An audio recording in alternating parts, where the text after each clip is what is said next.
At dito ba yung ano, yung nagsabi sa akin na ilan nga kayo lahat? 35 ba?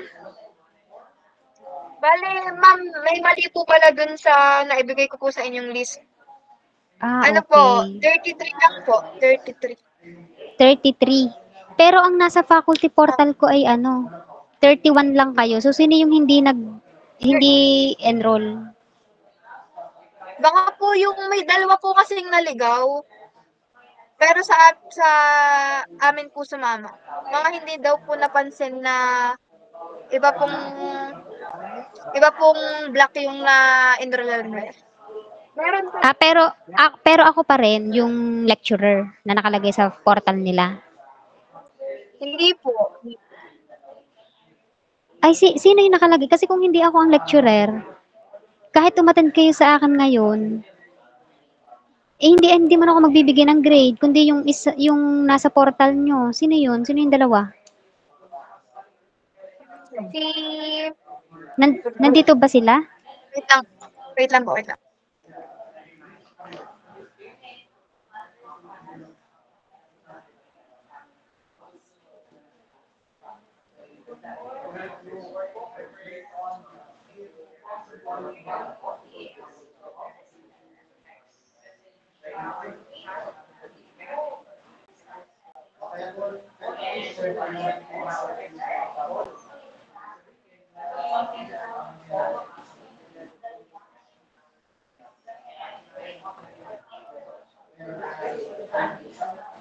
Okay na? Nandito ba silang dalawa? Ay, wait lang po.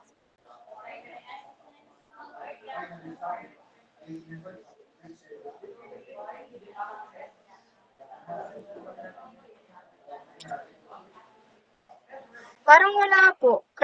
John Kyle Reyes po yung isa. Yung isa po yung hindi ko po sure kung siya yun. Okay siya. Pakisabihan na lang yung dalawa ha. Na kung hindi naman ako ang lecturer na nasa portal nila, ay wag silang umattend sa akin dahil hindi naman ako ang magi-grade sa kanila. Kahit umattend sila sa akin. Ang sabi po sa akin mag-aano daw po sila lilipat daw po. Kumbaga Lilipat. mag-a-enroll po ulit sila. Opo. Siya sige. Pakisabihan na lang na mag-unenroll na dahil baka magsarado ang portal. So, Sige mahirap po. yun. Okay, sige. Ayan. So, tawag dito. Ayan. So, mag-start na tayo. So, ito kasi ay mahaba-habang topic.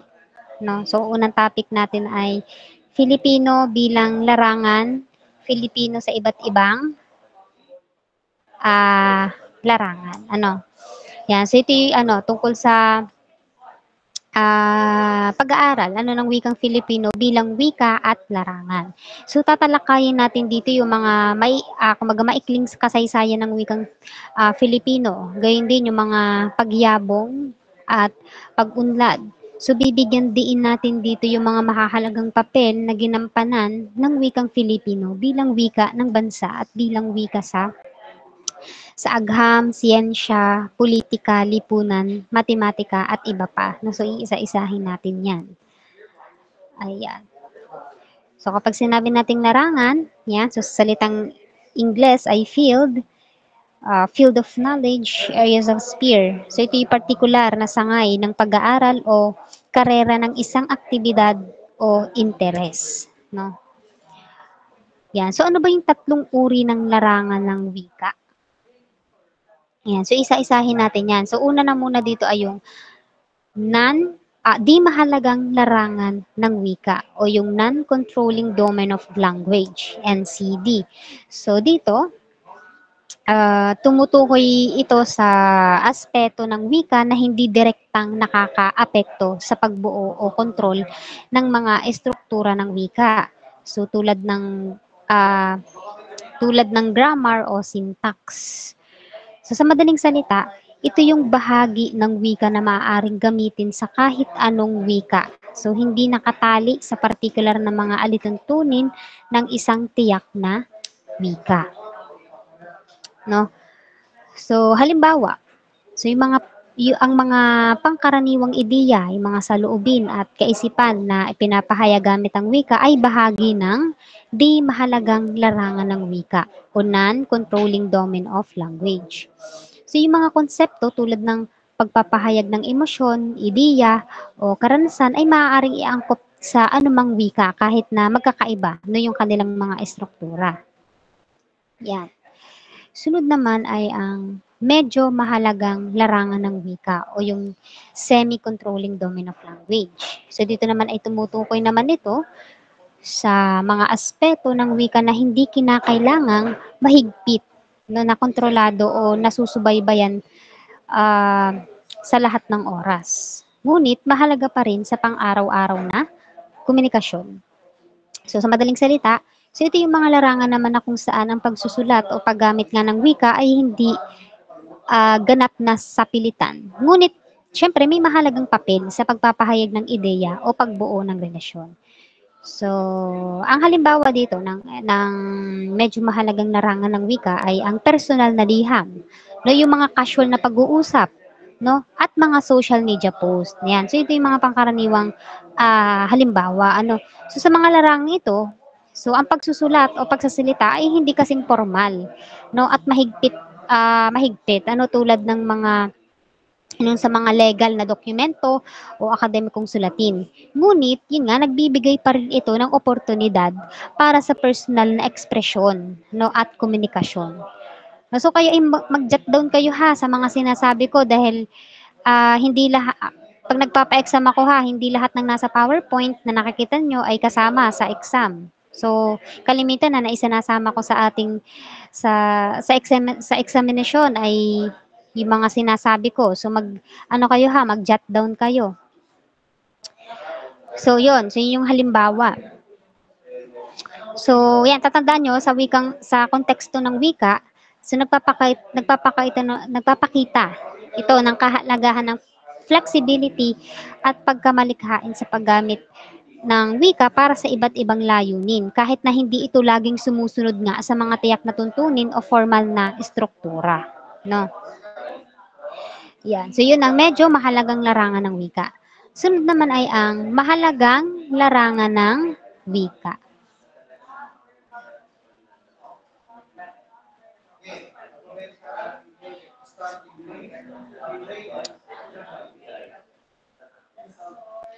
O ang controlling domain of language.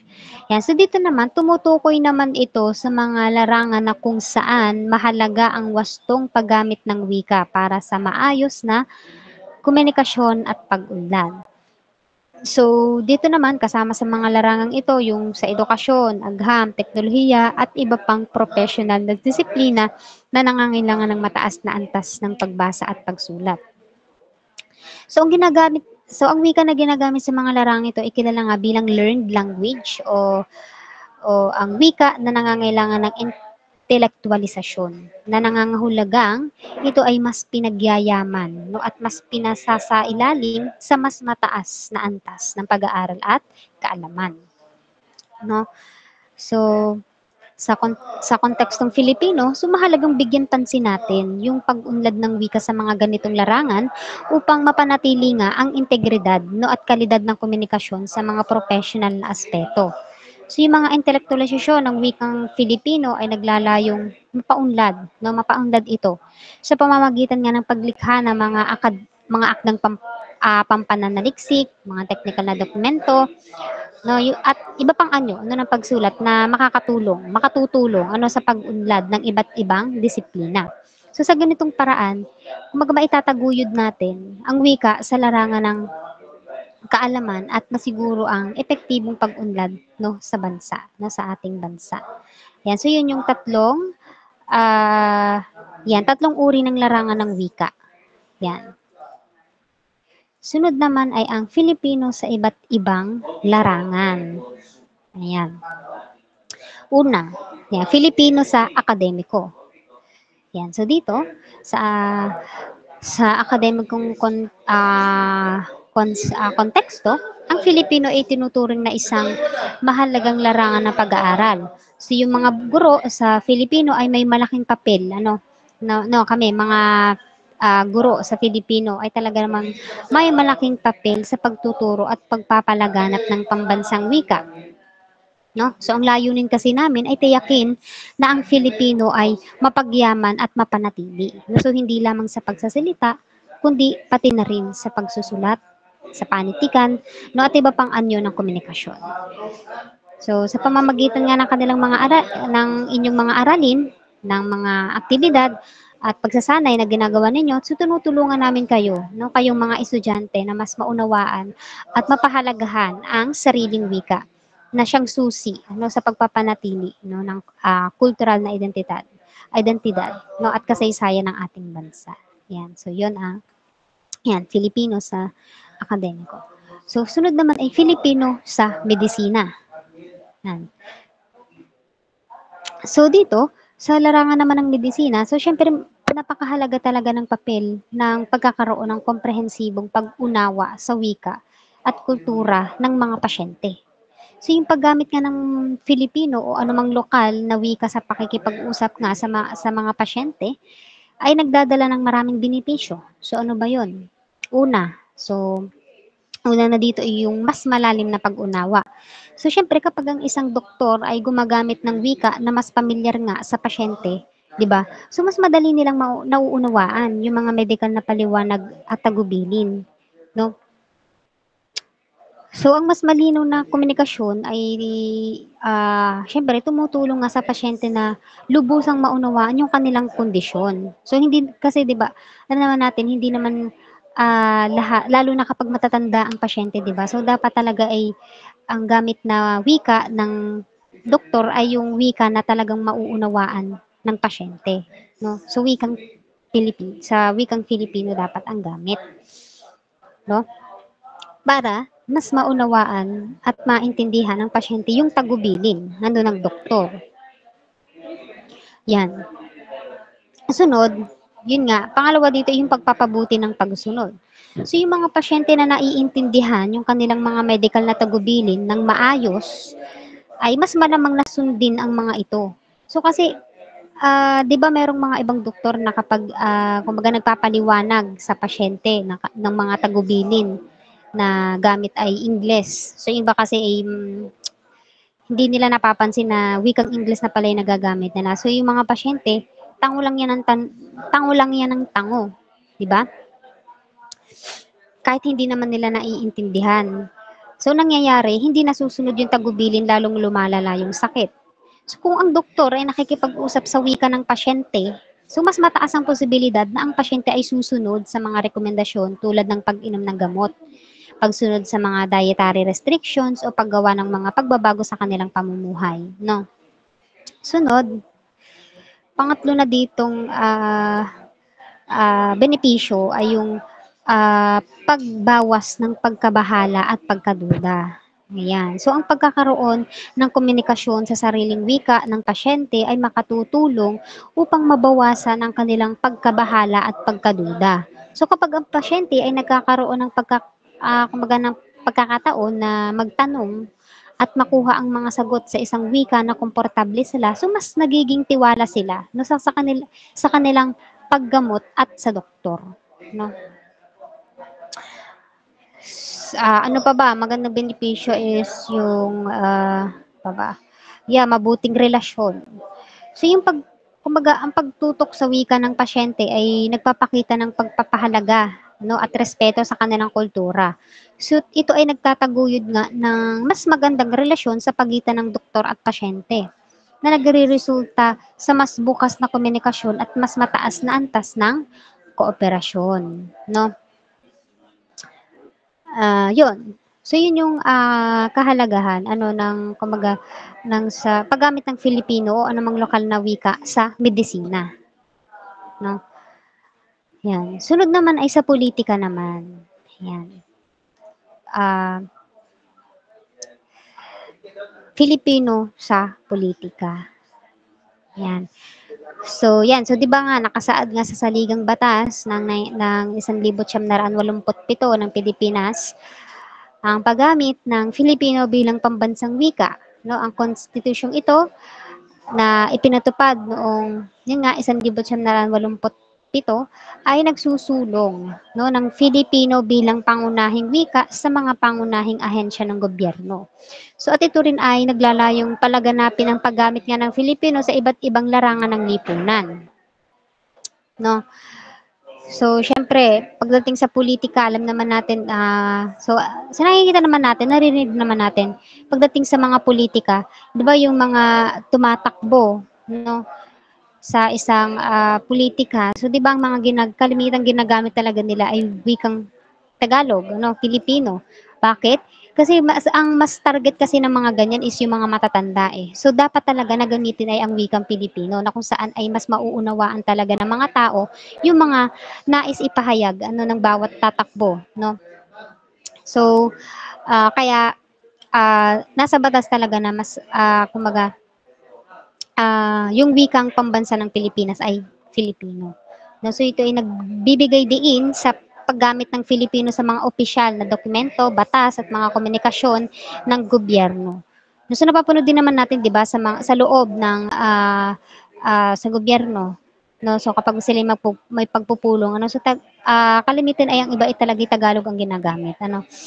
And then ang layunin kasi nito ay mas mapalapit no yung gobyerno sa mamamayan. No, so alam naman natin ang mga mamamayan lalo na yung mga nakakatanda ay talagang hindi kumbaga sabihin natin na hindi talaga mahusay sa pagdating sa wikang Ingles, no? So para kumbaga mapalapit ano ang gobyerno sa mamamayan. No? So sa pamamagitan nga ng paggamit ng isang wika na malapit ano sa kanilang araw-araw na buhay at pag-unawa, no? Ayan. So yun, so layunin nga ay yun nga ang pagkakaroon ng Filipino bilang opisyal na wika sa gobyerno ay upang mapalapit nga sa mamamayan, no? At syempre mapalaganap ang wika at kultura at tiyakin na lahat ay may pantay na akses sa mga serbisyo at impormasyon. No? Sunod naman ay yan, Komisyon ng Wikang Filipino. Ayan, o ang KWF. So ito ay ang ahensyang responsable sa pag-unlad at pagpreserba ng wikang Filipino. So dito sinusuri nito yung wika para mapanatili itong buhay at patuloy na umuunlad. So sa pamamagitan ng paghiram nga ng mga salita mula sa iba't ibang wika sa Pilipinas at maging sa mga banyagang wika, so pinapalawak no at pinayayaman nito ang wikang Filipino. No, so ito ay isang paraan ano upang mapanatili yung dinamismo ng wika at mas maging angkop ito sa kasalukuyang panahon. Yan, gising pa ba kayo? React nga kung gising pa. Baka kayo ay mga tulog na diyan. Ayan, so mga gising pa naman ano. Sunod ay sa agham naman. Ayan. So yung paggamit naman ng wikang Filipino sa agham ay mahalaga no para sa bansa natin. So bakit? Kasi sabi madaling maunawaan. No, so kung ang mga aralin daw sa agham ay nasa Pilipino, mas madali itong mauunawaan ng mga estudyante at mamamayan. Pero dahil tayo naman ay nasa 21st century na, di ba? So halos yung inyong generation, ano yung mga lalo na yung mga kabataan ay mahuhusay na din talaga pagdating sa English. No, sa mga sa lengguwaheng English, ano, baka nga mas magaling pa sa akin mag-English no sa ating mga nakatatanda.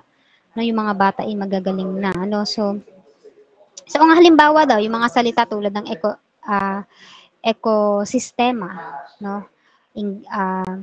Tagalog para sa ecosystem at ang hormona sa hormone ay mas madali daw may paliliwanag no kung nasa sariling wika. Pero dahil nga tayo ay nasa 21st century na, so kalamitan talaga yung iba ay hindi na kumbaga mas yung mga malalalim na salita lang naman. So meron kasing mga English term na kapag itinagalog ay masyadong malalim. Katulad na lang nitong hormona, yung hormone at yung ecosystem, ano. So marami pa, hindi lang yan, marami pang mga ano, so medyo mahirap na din ano sa panahon ngayon.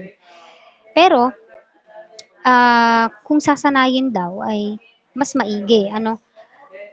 So kapag daw ginamit ang Filipino sa agha, mas maraming tao daw ang magkakaroon ng access sa kaalaman. So hindi lahat ng tao ay komportable sa Ingles, lalo na yung mga matatanda. Kaya mas makakakuha daw sila ng impormasyon kung ito ay nasa Filipino. No? So ito daw kasi ay isa pa ay pagpapalakas daw ng identidad. No? So yung paggamit nga ng sariling wika sa agham ay nagpapalakas ng pambansang pagkakakilanlan. So pinapakita nito na ang ating wika ay may kakayahang maglaman ng makabagong kaalaman. Ayan. Susunod naman ay ang Filipino sa teknolohiya. Ayan. So sa paggamit ng Filipino sa pagtuturo ng makabagong teknolohiya, so maraming benepisyo ang maaaring makamit. Una, mas maliwanag, mas maliwanag na pagkakaintindi. So kapag yung ang guro at estudyante ay gumagamit ng kanilang sariling wika, nagiging mas madali para sa kanila na maipahayag at maunawa ng mga komplikadong konsepto. So yung mga technical na termino at ideya na maaaring mahirap intindihin sa Ingles ay mas madaling ipaliwanag sa Filipino na tumutulong sa mas mabilis na pagkatuto. So, at ayun nga, pangalawa yung pag-unlad nga ng ating mga bokabularyo. So, yung paggamit nga ng Pilipino sa teknolohiya ay nagpapalawak nga sa bokabularyo ng mga estudyante sa larangan ng teknolohiya sa kanilang sariling wika. So, sa halip na umasa daw tayo sa mga terminolohiyang banyaga, no? So, nagkakaroon sila ng pagkakataon na matutunan yung mga lokal na salita na naglalarawan ng technical na aspeto. Sunod naman ay, yun nga, pagpapatibay ng kultural na pagkakakilanlan. So sa pamamagitan nga ng paggamit ng ating sariling wika, so yung mga estudyante ay mas nakakaramdam ng koneksyon sa kanilang kultura. No? At yun nga, pagkakaroon ng teknolohiya sa wika nila ay nag-uugnay sa kanilang pambansang identidad sa makabagong mundo ng teknolohiya. No, so yun nga. So sa kabuuan, ang paggamit nga ng Filipino sa pagtuturo ng makabagong teknolohiya ay nakatutulong hindi lamang sa pagpapadali ng pagkatuto, kundi pati na rin sa pagpapalaganap ng teknolohiyang inklusibo at makabansa. Yan. So dito naman sa Filipino sa matematiko. No, matematika. So sa pagtuturo naman ng matematika, so marami daw benepisyo at maaaring magdulot ng mas malalim na pag-unawa sa mga estudyante. Pero alam naman natin na pag sanay na kasi tayo di ba? Parang halos lahat naman ay sanay na sa matematika sanay na English ituro dahil nga malalalim nga yung yung mga terminolohiya sa matematika, di ba? So kapag itinagalog natin masyadong malalim. Pero kung ito nga daw ay pag-aaralan nga, ay 'di ba mas makakabuti sa sa identidad natin. So ito ano ba yung mga nakatutulong daw. So una daw yung pagpapalawak nga ng pag-unawa. So yung mga estudyante ay madalas na mas komportable at 'di ba mas nauunawaan nga yung mga konsepto kapag ang mga ito ay pinaliliwanag sa kanilang sariling wika. So sa paggamit ng Filipino mas nagiging malinaw ang mga paliwanag at halimbawa. So meron namang mga ibang guro sa matematika na gumagamit pa rin naman ng wikang Filipino, 'di ba? So hindi sa lahat ng oras kasi may mga term talaga na kailangan ay English, mas nauunawaan ng English dahil kapag itinagalog ay masyadong malalalim. So ang mas maganda dito ay isa pa dito ay pagpapabuti nga ng komunikasyon. So mas madali para sa mga estudyante na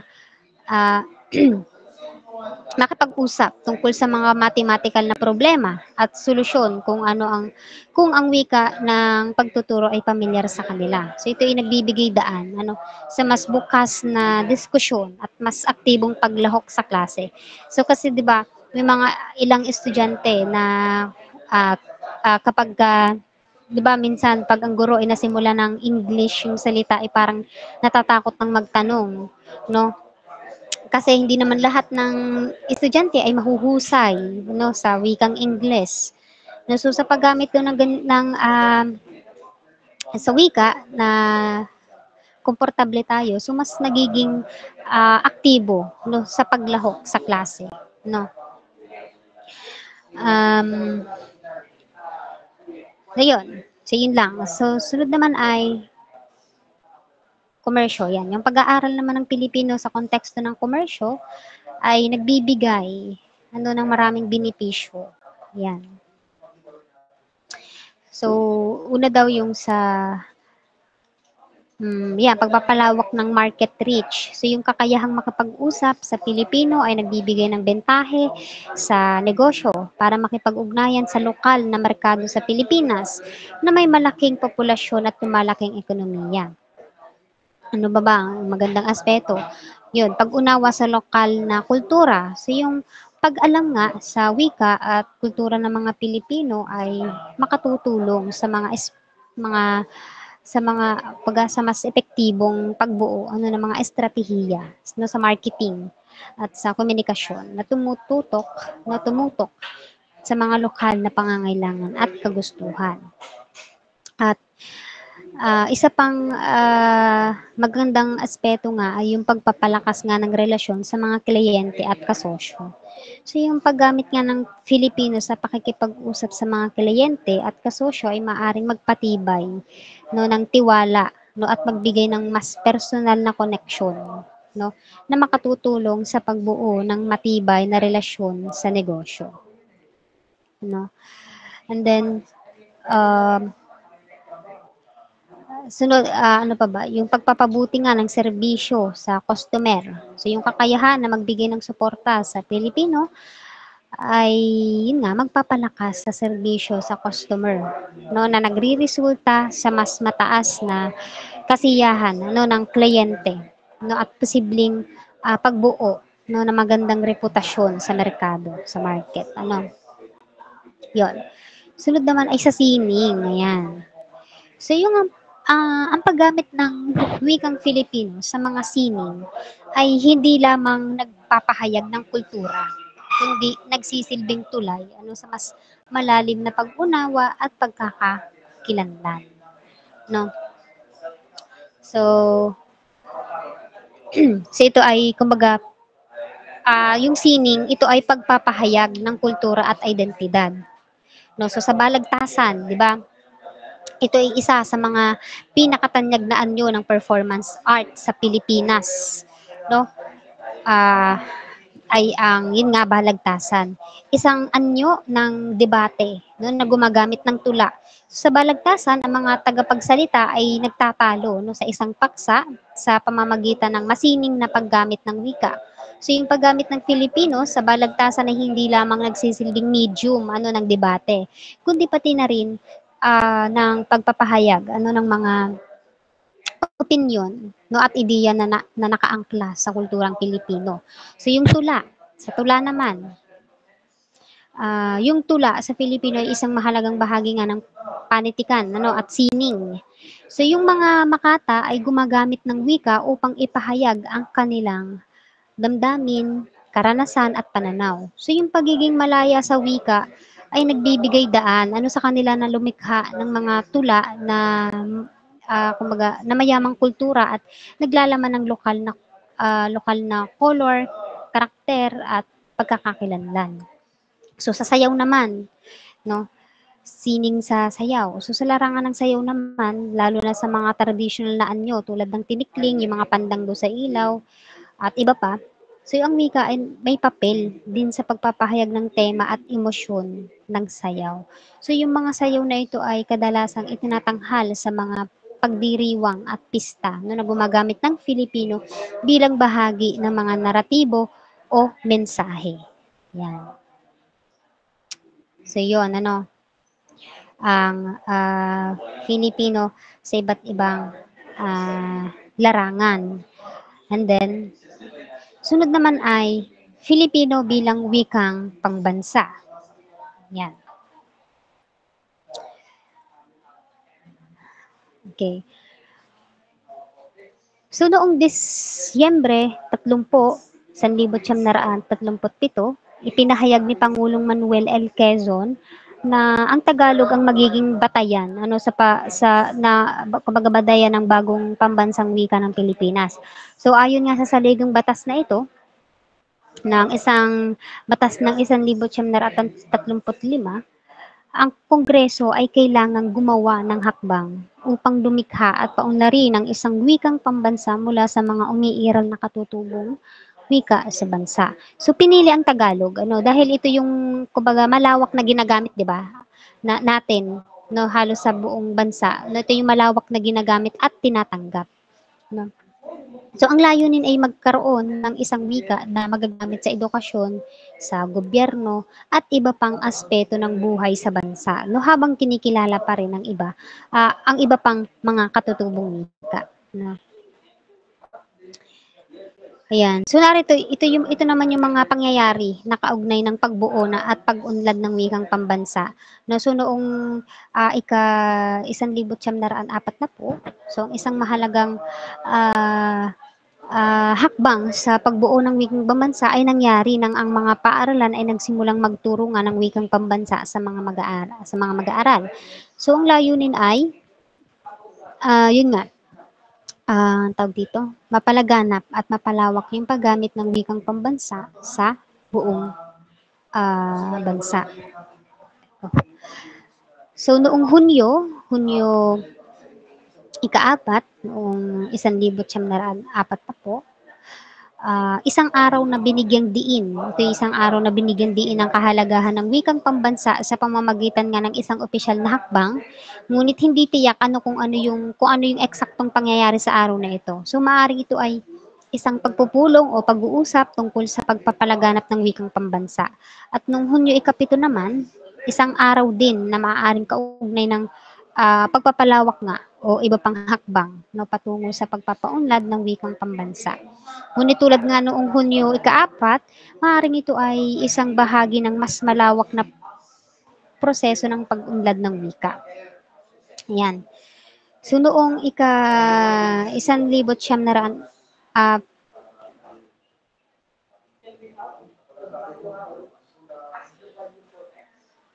59, ayan, wala na ako. Yan, noong 1959,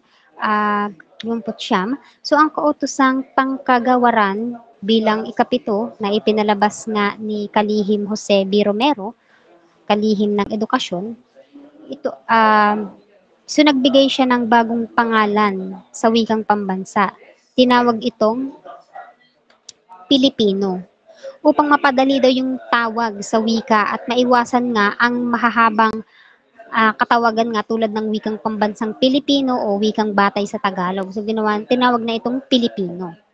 So yung pagbabagong ito ay bahagi ng pagsusumikap nga na gawing mas simple, no, at mas kumbaga makilala ang wikang pambansa. At noong 1987, nagkaroon nga ng pagbabago sa pangalan ng wikang pambansa. At ayon sa bagong saligang batas ng 1987, ang wikang pambansa ay tinawag na Filipino. Yan.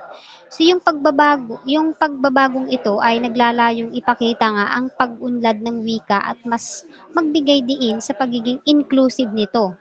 Ibig sabihin, hindi lamang nakabatay sa Tagalog, kundi binibigyang pansin ang lahat ng katutubong wika, no, sa ating bansa. Yan. Susunod naman ay, ayan. Wait lang, class.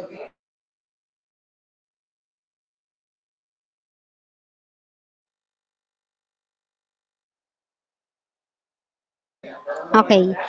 Yan. So dito naman tayo sa Artikulo 14, no, Section 6 ng Constitution ng 1987. So ito'y tumutukoy sa wikang pambansa ng Pilipinas na tinutukoy bilang Filipino. So ito yung paliwanag sa bawat bahagi ng section. So dito, yan. So ang wikang pambansa ng Pilipinas ay Filipino. So pangunahing wika ng bansa ayon sa konstitusyon ay ang Filipino. So ang Filipino ang itinuturing na opisyal na wika ng Pilipinas na ginagamit sa mga usaping pambansa. At sabi pa dito sa section na ito, Samantalang nalilinang ito ay dapat na payabungin at pagyamanin, pagyamanin pa salig sa umiiral ng mga wika sa Pilipinas. So, ibig sabihin, habang ang Filipino ay patuloy na umuunlad at nagbabago, so dapat itong pagyamanin at pagyabungin. No, so ang pag-unlad nga ng Filipino ay dapat batay sa umiiral na mga wika sa bansa. Kaya't kinikilala ang kontribusyon ng mga lokal na wika at dialekto no, sa pagbuo at pagpapayaman ng Filipino. At base pa dito, yan, sinabi din dito sa seksyon na ito, alinsunod sa tadhana ng batas at sang-ayon sa nararapat na maaring ipasya ng Kongreso, so dapat magsagawa ng mga hakbangin ang pamahalaan upang ibunsod at puspusang itaguyod ang paggamit ng Filipino bilang medium ng opisyal na komunikasyon at wika ng pagtuturo sa sistemang pang-edukasyon. So, sabihin, ang pamahalaan sa ilalim ng mga batas na ipapataw at alinsunod nga sa mga desisyon ng Kongreso ay may tungkuling magsagawa nga ng mga hakbang upang mas maipromote yung paggamit nga ng Filipino. So kasama dito yung paggamit ng Filipino sa opisyal na komunikasyon ng gobyerno at sa sistema ng edukasyon. So ang layunin nito ay upang mas mapalaganap no, at mapalakas ang paggamit ng Filipino sa iba't ibang aspeto ng buhay no, ng buhay pambansa no, mula sa pamahalaan hanggang sa paaralan. No. So layunin ng section ito na iangat ang Filipino bilang pangunahing wika ng bansa no, at tiyakin ang aktibong pagsasagawa ng pamahalaan upang mapaunlad at magamit ang wika sa iba't ibang aspekto ng buhay pambansa. No. Ayan, so dito naman tayo sa Section 7. Yan, so sabi dito, ukol sa mga layunin ng komunikasyon at pagtuturo, ang mga wikang opisyal ng Pilipinas ay Filipino at hanggat walang ibang itinadhana ang batas, Ingles. No? Mali, at hanggat walang ibang itinatadhana ang batas, so Ingles. No? So, ibig sabihin yan, Filipino, so pangunahing wika para sa komunikasyon at pagtuturo sa Pilipinas. So, ito yung pambansang wika na ipinagtibay no, upang magsilbing nagkakaisang wika ng bansa. So, Ingles naman ang itinuturing na pangalawang opisyal na wika. No, maliban na lamang kung may ibang batas nga na nagsasaad ng iba. So, English kasi ay malawak na ginagamit sa mga opisyal na dokumento sa edukasyon at iba pang aspeto ng gobyerno. No? Yan. So, English, ang pangalawang opisyal na wika natin? So, sinabi din dito sa Section 7 na ang mga wikang panrehiyon ay pantulong na mga wika ng mga wikang opisyal sa mga rehiyon at magsisilbi na pantulong ng mga wikang panturo roon. So, ang mga wikang panrehiyon daw tulad ng Cebuano, Ilocano, Hiligaynon at iba pa ay may papel bilang pantulong no, na mga wika sa kanilang mga rehiyon. So, ibig sabihin, ang mga wikang ito ay ginagamit sa lokal na antas para sa komunikasyon at pagtuturo sa mga rehiyon kung saan ito ang pangunahing wika ng mga tao. No? At sinabi pa nga dito na dapat itaguyod ang kusa at optional ang Espanyol at Arabic. So ang Espanyol at Arabic ay ito naman yung mga wika na pinapayuhan na itaguyod ngunit hindi obligado. So yung mga wikang ito ay kumaga may kasaysayan at kahalagahan sa kultura ng Pilipinas at maaaring optional naman na ituro at gamitin sa mga paaralan o komunidad ayon sa kagustuhan. No? So ayon lamang sa kagustuhan.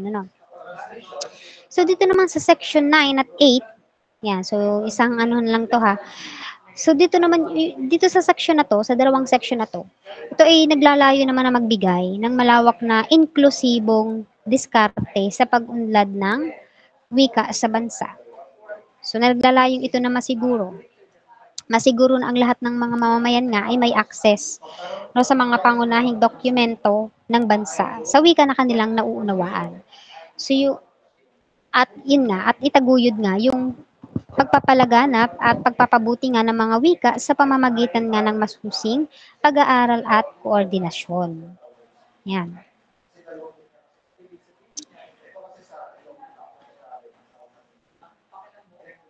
Gising pa ba? React ulit kung gising pa. Ayan. So, ano muna tayo? Water break muna. Saglit lang ha, talagang nangangahali na yung aking leeg. No? Sakit na ng aking lalamunan. Wait. Huwag kayong aalis ha. Inom lang ako ng tubig. So, kayo din. So, pwede naman kayo dyan, ano ha, kung kayo nagugutom, so kumain lang kayo dyan, ano, mag-snacks kayo. Yan, kung kayo naboboring, no. Saglit lang ito ha, inom lang ako ng tubig. So, balik ako agad.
Yan class, pasensya na ako'y napachika ng kaunti. Ayan, wait lang.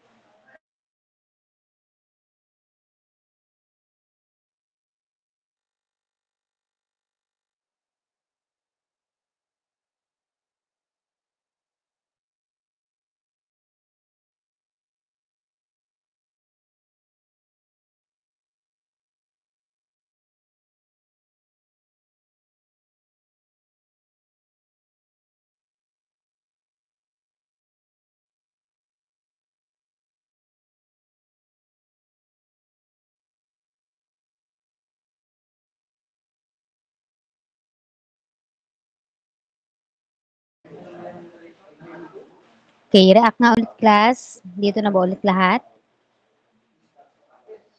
Okay.